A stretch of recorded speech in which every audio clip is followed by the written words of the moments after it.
السلام عليكم ورحمة الله وبركاته. كيفكم أخواني؟ اليوم جبت لكم طريقة لتعليم وكيف يمكنني أن أرفع فيديوهات على اليوتيوب. أخواني هلأ أول شغلة هلأ راح أعلمكم إياها من الصفر. بنفوت على اليوتيوب أخواني. هلا هون عنا باليوتيوب هون عنا على الصفحة في كلمة تحميل، بنضغط عليها بننتظر ليتحمل. هلا اول شي فتت انا هيك راح ارفع هذا الفيديو. شايفين شلون اخواني؟ ما عم يرتفع. انا جبتلكن هالحل. هلا بنرد بنضغط عليها على التحميل بنقول مغادرة الصفحة.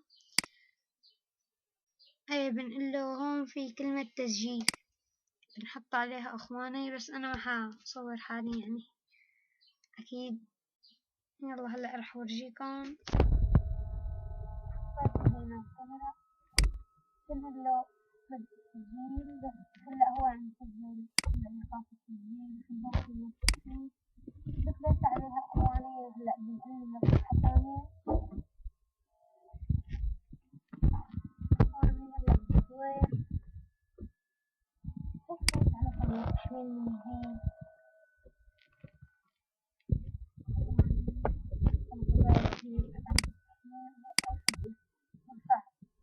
هلا خلينا تابلت. هلا صار عندي عم يتحمل أخواني، شايفين صار 3%.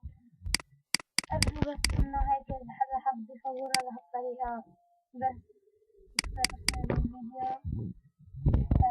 والسلام عليكم ورحمة الله وبركاته. بس قبل ما أخذكم معي إخواني، قبل ما روح في هلا إذا كنتوا انتو عملتوها لهالطريقة أياما بيظل محفوظ الفيديو عنكم.